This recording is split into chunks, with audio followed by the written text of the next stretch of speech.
Mga kapatid na nananampalataya sa Allah,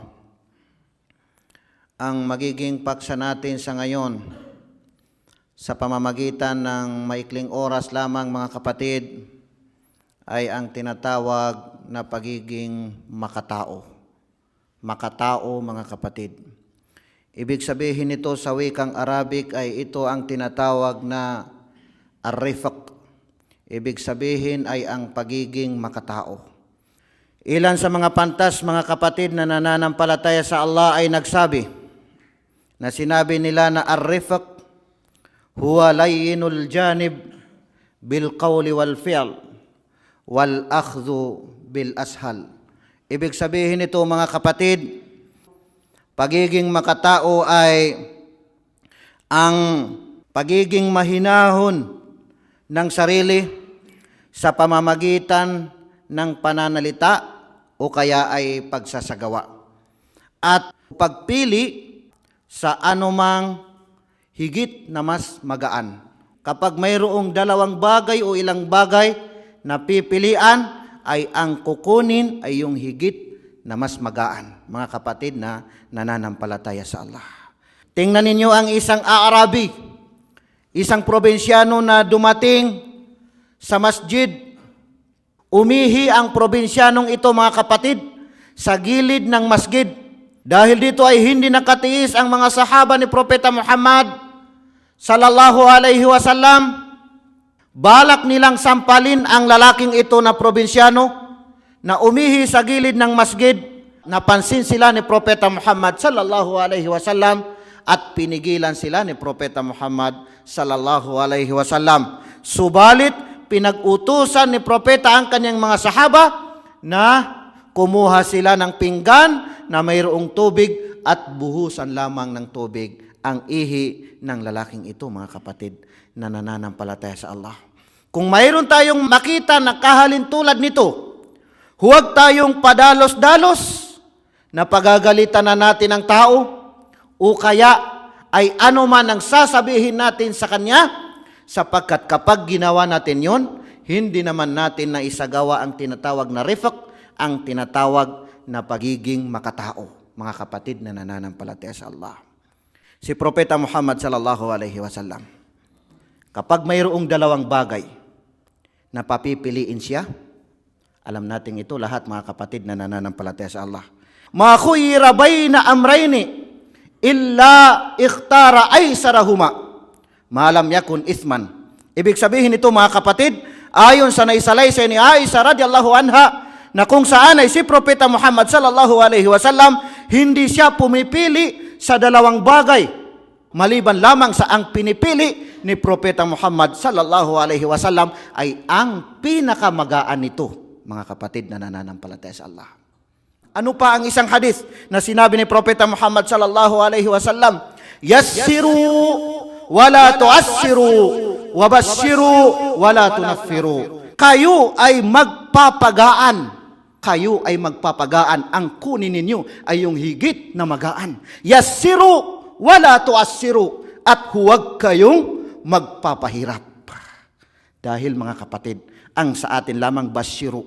Ibig sabihin nito, mga kapatid, ipapahiwatig natin, mga kapatid, ang kagandahan ng Islam, ang kagandahan ng mga makakamit ng mga tao na gumagawa ng mga kabutihan, ang kagandahan na gantimpala sa paraiso, mga kapatid. Dahil kung tayo ay magpapahirap, kung tayo ay mananalita ng masakit, o kaya ay nakakasagasa, o kaya ay nagiging dahilan na nahahatulan natin ang ating kapwa, samantala ang mga bagay naman na ito ay wala mismo na teksto na magmumula sa banal na Quran o sa hadis ni Propeta Muhammad sallallahu alaihi wasallam, magiging dahilan na yung makakarinig nito o kaya ay ang makakabasa nito o kaya ay ang makakakita nito ay magiging dahilan na lalayuan nila tayo, mga kapatid. Imbis na kukunin natin sila, imbis na kaibiganin natin sila, imbis na gagawin natin na magiging magaan, ang pagtanggap nila ay magiging malayo sila sa atin. Bakit? Dahil sinalungat natin ang kautusan ni Propeta Muhammad sallallahu alaihi wasallam, yassiru wala tuassiru. Kayo ay magpapagaan at huwag kayong magpapahirap.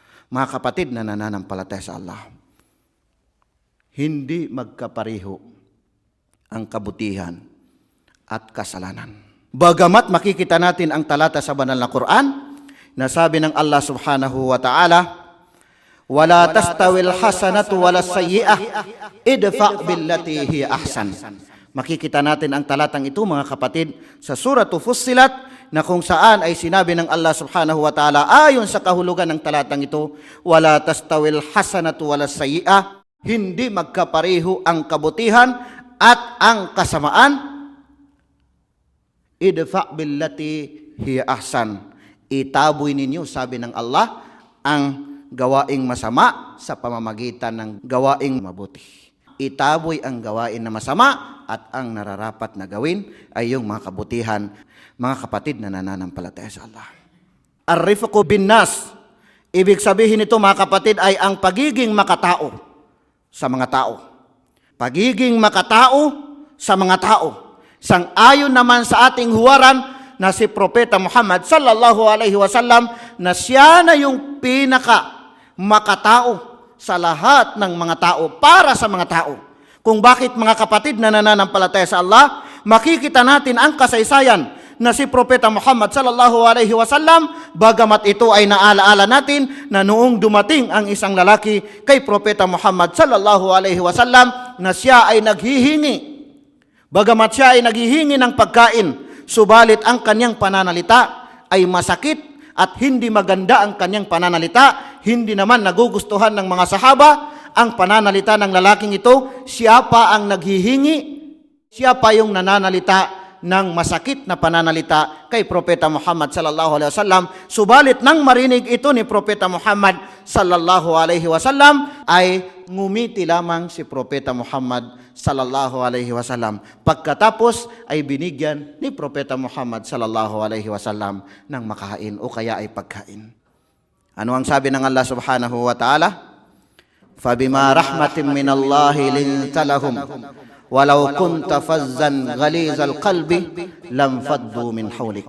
Makikita natin ang talatang ito mga kapatid sa Suratu Al-Imran, na kung saan ay ayon sa kahulugan ng talatang ito mga kapatid, fabima rahmatin minallahi linta lahum, at sa pamamagitan ng awa ng Allah subhanahu wa ta'ala, awa na magmumula sa Allah subhanahu wa ta'ala, linta lahum, ikaw ay makikitungo sa kanila ng malumanay, pagiging mahinahon na pakikitungo. Walau kunta fazzan, kung ikaw ay naging marahas, ghalizal qalbi, at ikaw ay naging matigas ang puso, lam faddu min hawlik, sila ay bagamat lalayasan kanila. Lalayasan kanila o lalayas ang iyong mga paligid. Ibig sabihin, lalayo ang mga tao. Mapapansin natin ito mga kapatid na nananampalataya sa Allah, sa biyaya ng Allah subhanahu wa ta'ala, tayo ay nangangaral, tayo ay nagsasalita at kumikilos sa pamamagitan ng ating pangangaral ay malumanay o kaya ay mahinahon na pangangaral. Dahil kung tayo ay naging marahas o kaya ay masakit ang ating pananalita at matigas na ang ating puso, hindi na natin ina-appreciate, hindi na natin pinapagbigyan ang isang tao, ibig sabihin nito mga kapatid, mas lalo silang lalayas sa atin.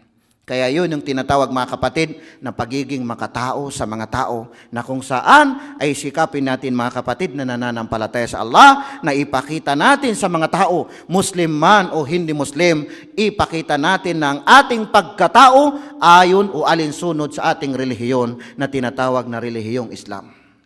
Ar-rifqu bil ahl, ibig sabihin nito mga kapatid ay ang pagiging makatao sa pamilya. Pagiging makatao sa pamilya. Bagamat hindi natin gaano ito napapansin, subalit sa ngayon mga kapatid ay nararapat na nating pansinin mga kapatid.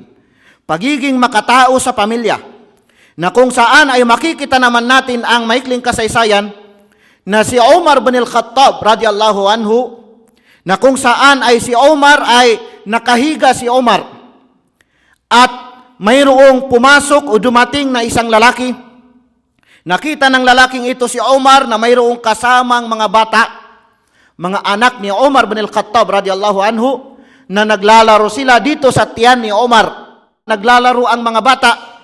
Pinintasan ang lalaking ito si Umar bin al-Khattab dahil sa kung saan ay hindi daw nararapat, hindi daw kanais-nais nakakawala ng dignidad o nakakawala ng respeto. Ano ang sinabi ni Omar sa kanya? Sinabi niya sa lalaking ito, papaano ka ba makikitungo sa iyong pamilya? Sabi ng lalaking ito, nakikitungo ako sa aking pamilya na kapag ako ay pumasok sa bahay, ang mga nagsasalita ay natatahimik na. Hindi na sila magsasalita dahil takot na sila sa akin. Kung gayon, sabi ni Omar bin al-Khattab, iwasan mo na yan. Tigilan mo yan. Hindi ka marunong makikitungo. Hindi ka makatao sa iyong pamilya. Hindi ka makatao sa iyong mga anak. At papaano ka magiging makatao sa mga pamayanan ni Propeta Muhammad sallallahu alaihi wasallam, ni sa iyong pamilya mismo ay hindi ka makatao. Mga kapatid na nananampalataya sa Allah, hindi natin napapansin ito minsan sa ating mga sarili, na kung saan ay gusto natin na katakutan tayo ng mga tao, gusto natin na ang mga tao ay mahiya sa atin. Hindi maganda yun, mga kapatid, dahil si Propeta Muhammad sallallahu alaihi wasallam, kahit na nakikita ng mga tao, hinahalikan niya ang kanyang apo na si Hasan, na anak ni Ali bin Abi Talib. Noong halikan ito ni Propeta Muhammad sallallahu alaihi wasallam, pinansin ng lalaki, napansin ng lalaking ito na para bagang pinintasan niya si Propeta Muhammad sallallahu alaihi wasallam. Sabi ng lalaking ito, mayroon akong 10 anak, ni isa sa kanila ay hindi ko hinalikan. Ano ang sinabi ni Propeta Muhammad sallallahu alaihi wasallam? Man la yarham, la yurham. Ibig sabihin nito, mga kapatid na nananampalataya sa Allah, ang sino mang hindi maawain ay hindi rin kaawaan. Ibig sabihin, ang sino mang hindi maawain, ang sino mang hindi marunong ng pagiging makatao ay hindi rin kaawaan. Pagiging makatao, mga kapatid, ay nararapat nating itong isagawa, mga kapatid na nananampalataya sa Allah, dahil ito ang kinalulugdan ng Allah subhanahu wa ta'ala. Si Propeta Muhammad sallallahu alaihi wasallam ay nagsabi, innallaha rafiq yuhibbur rifqa fil amri kullihi. Ibig sabihin ito, mga kapatid, kinalulugdan niya o minamahal niya ang makatao o ang pagiging makatao sa lahat ng bagay. Sa lahat-lahat ng bagay, kinalulugdan ng Allah subhanahu wa ta'ala. Aqulu qawli hadha wa astaghfirullah li wa lakum.